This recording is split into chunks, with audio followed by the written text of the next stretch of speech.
Natalia Dimitrio is the founder of Bandster, the first data-smart booking platform for entertainment. It is not just a catalogue of performing artists. It is a tool that uses live data to match an event with the right performing act. That means you can now book an entertainment act as fast and direct as booking accommodation online. We have launched. 6 weeks ago, we launched our app, and we've been experiencing a 30% weekly growth of new users.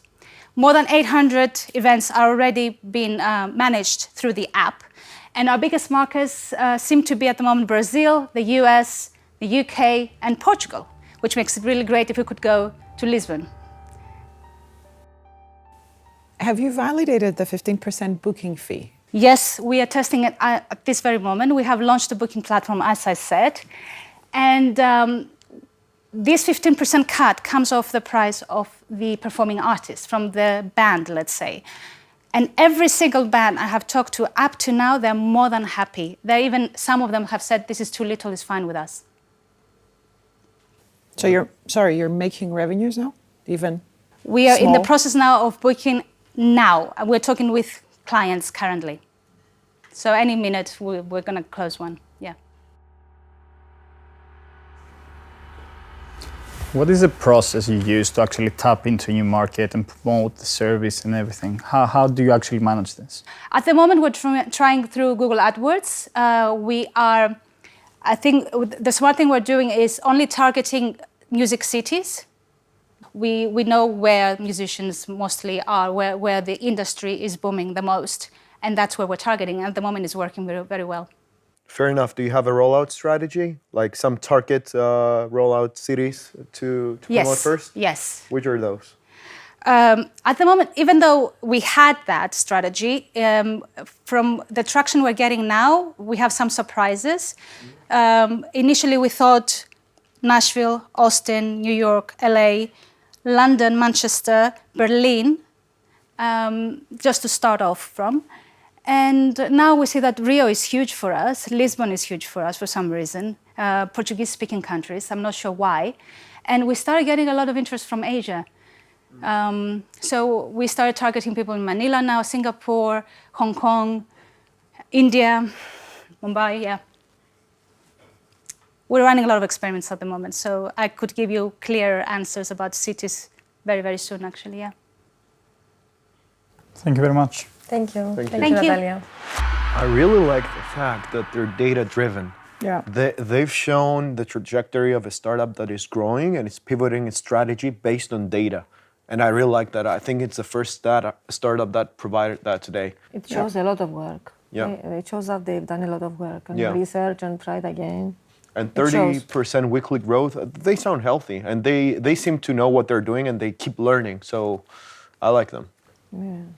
Yeah, I mean, we don't know the exact numbers, the actual figures. Yeah, But- that's a good point. But they seem to know what they're doing, and I'm pretty convinced by the pitch. It was actually a good pitch. Yeah. And I would like to see these kind of people actually being at the Web Summit They and are- presenting. What I wasn't convinced about, and I didn't go back, was about the penetration techniques. I didn't pretty get a strategy there. Yeah. She was saying that we're targeting the big cities, the big music cities, but I didn't see how exactly. Yeah. That's what I- Some information we're missing, like the customer acquisition costs and stuff like that, they should provide. But the extra information they've given us, like we want to go to Lisbon to meet some of our users and stuff like that. Yeah, specific. They were very specific, and they said why they want to go for different ways other than the exposure and competing. The experience. Yeah, it would help their startup grow actually to go there. Kωνσταντίνος Yenis chose an interesting visual way to present his app, OnLeave.onLine, an AI human resource management assistant. It helps industries that have to deal with people on a daily basis to schedule their shifts and leaves. It also enhances the communication between employees and managers, while delivering smart, optimized, automatic scheduling. In July, we will have like 10 coffee shops to test it with, and we want to go like to the Web Summit to get funding and investors, so we can scale more. We are on track. we're very fast going, so thank you very much. Well, it's a good thing you stopped undressing because we got worried there. Me too. No worries. I will have that. I was going to ask, you said you launched an MVP and you even got feedback from the UK. Can you talk about your user insights so far? We visited a lot of venues, from coffee shops to restaurants to even a small hospital. Did you get feedback about the idea or the product? The product, the actual product. So they they actually used it, they tested signed on up. site. So, and if we see how they interact, we are very strict on the usability, because it's something that you will give it to your employees to work with. So if like the competitors, if it's an application with a lot of registrations, a lot of training, it's hard. They won't use it, like they're not using it now. So it's just a chatbot. Now, how it's done is they send messages through Viber or through Messenger, and we do it like this. So we are focused on the usability, which is at the moment very, very easy. We actually have some testers, and they perform well. Okay. Costantino, you mentioned there's 1 billion people in the working on shifts. So what's your market in dollars? In dollars? Yeah. It's a percentage. If we assume that we are aspiring to get like 5% of Chinese forecasting. What's your market size? in billions. In Like in users money. and money. In money.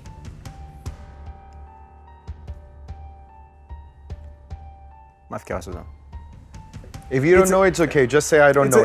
It's our plans. For example, if we say like $50 per month, if we aspire to take like 1,000, or 10% of the million, it's huge.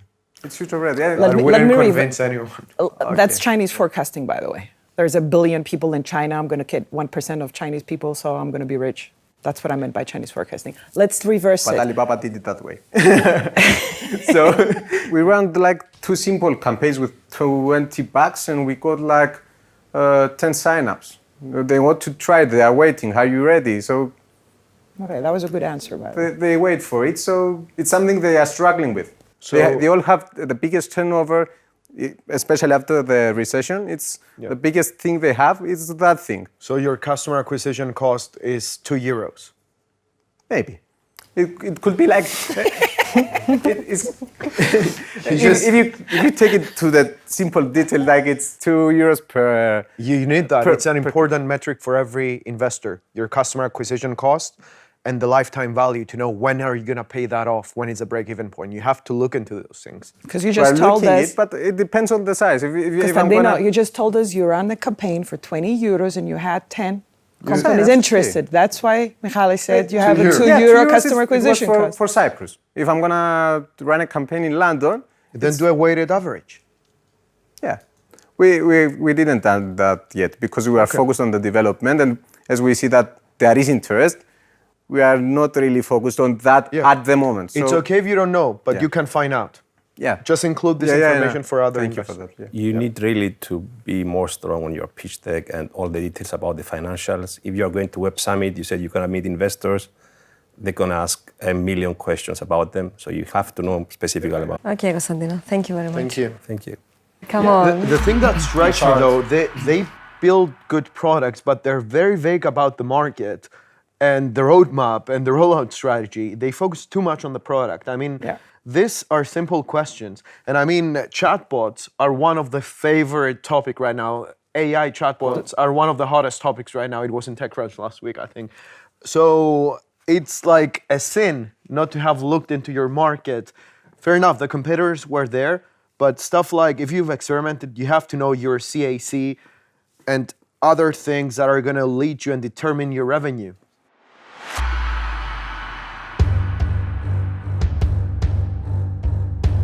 Georgia Dimithriou is here to present Trybe, the world's first community-based electronic music discovery app.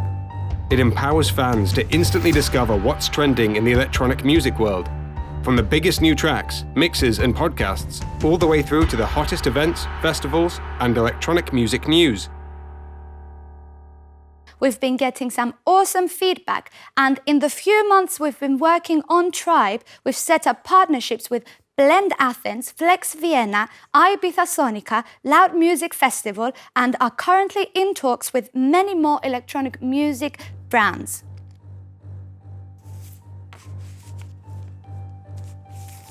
Thank you for your time, and if you have any questions, do not hesitate to ask. We just want to say that our CEO is not here because he had some appointments in Lebanon, so it was like a last-minute notice that I had to come and present, otherwise we wouldn't have the cue cards either. Simple question from me then. You haven't launched, so where exactly are you? Because I'm not entirely convinced you're even close to getting the Web Summit at this moment. Are you? We are almost 70% ready. In this month, we are going to finalize some things, and we are going to launch on July, because right now we are in an accelerator. We have our demo day on 7th of July. We are going to test it with real users in a specific club that plays electronic music. I'm gonna go back to how the app actually works, because I'm a bit unclear on that. So you go on the app, you find a track, you share it on the app, and then you share it on the social media. So it's basically to find tunes and share them on the social media. How does it work exactly? Exactly, it's you can search in the Trybe app. Mm-hmm. You can search anything that is related with electronic music. Yep. You can post it, and we have the social element inside that your friends can see it. Yeah. And simultaneously you can share it on the social media, Twitter, Facebook. But excuse me, because I might be a bit naive with this industry, but what does differentiate you from YouTube or SoundCloud? I can do the same with these services. Basically, the key value of this is that we aggregate data from all APIs through the internet that are specific for electronic music. So you're telling me you are going to have something that I cannot find on YouTube or SoundCloud? Exactly. Okay. You can find anything you can find something that is in the YouTube, but we help the users to find the specific things in your app and not searching through the internet for hours to find. It's like a niche market. It's especially for electronic music lovers. So it's like a platform where electronic music lovers can share their experience, maybe at a concert or through a track they listen to, and they feel that they can engage and create like a relationship between them. And it's like Instagram, where you have like a social network. Exactly. Yeah. So it is a social network, but then you have extensions to share it to your other social networks as well. Like Instagram works, where you can share everything you share on Instagram on Facebook or on Twitter or anywhere else. It's the same thing, but it's just between the electronic music lovers who actually they've tried it, and they think that they believe that electronic music lovers want to share and want to have a platform that they can share their opinion, because they are more active on the social level rather than any other music lover. Okay, thank you. Thank you. Thanks, guys. Thank you. Thank you very much. So, very different approach. The thing is, I cannot see where they can add value right now, because they're unsure. They're saying you can find specific tracks that you cannot find on YouTube, if I'm correct. Then again, they might have a slight shot, because we have seen something similar with Elo, a social network that launched a couple of years ago and then it died, and then it resurfaced, and it's between artists to share their work and collaborate. So they might have something with that niche, but right now they have to define their value. They're a bit unclear. Yeah, of course they're unclear. They were unprepared. They were reading from cue cards. I mean, the CEO not being here is not an excuse. Everybody should be, don't come to pitch if you don't know how to pitch. Okay. As a fan, would you use it? That's a question. No, because I didn't understand what the hell they're going to do. And that's why the would thing. I go to was another confusing. social That's network, confusing. social media app instead of, I use Spotify, I pay Spotify. And I'm not Sorry, but I liked it. I liked it. What's your favorite electronic No, I music don't. I'm DJ? not a fan, What but I did you like like it. about it? No, it's niche. They mention actually the number of users. They mention them. Why would you use it on YouTube though?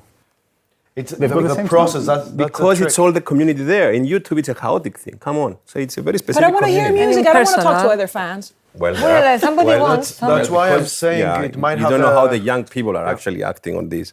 So they want to feel the I'm not experience. sure how I'm supposed to take that now, but That's a point. After a long discussion, the judges are finally ready with the decision. Shall we bring them in? Yeah, I think we're so. ready. We are ready. let's break it to them.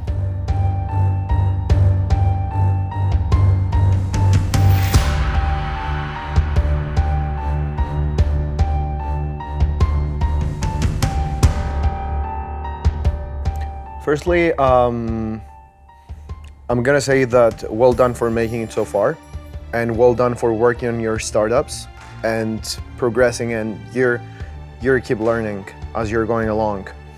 I'm gonna say that I'm gonna start with OnLeave. Okay, you cannot go there without any solid figures or ways of predicting.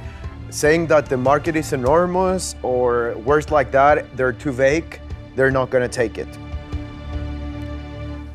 So on Live, you're going. You have one ticket to go to Web Summit.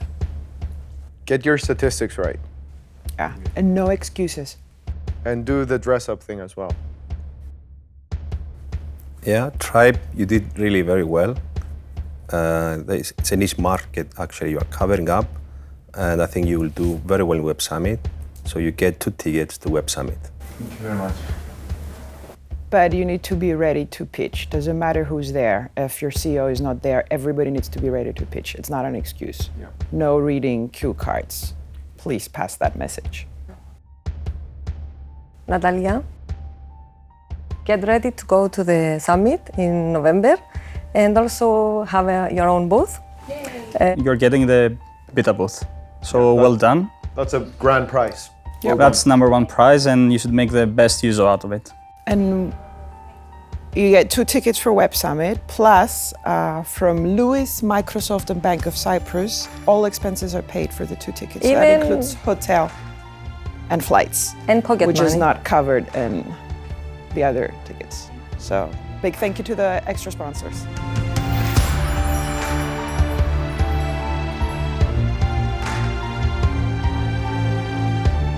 On the next episode of The Impossible Pitch, watch Video Brewer, Predity, and Tinafo pitching in front of the judges for a chance to go to the Web Summit.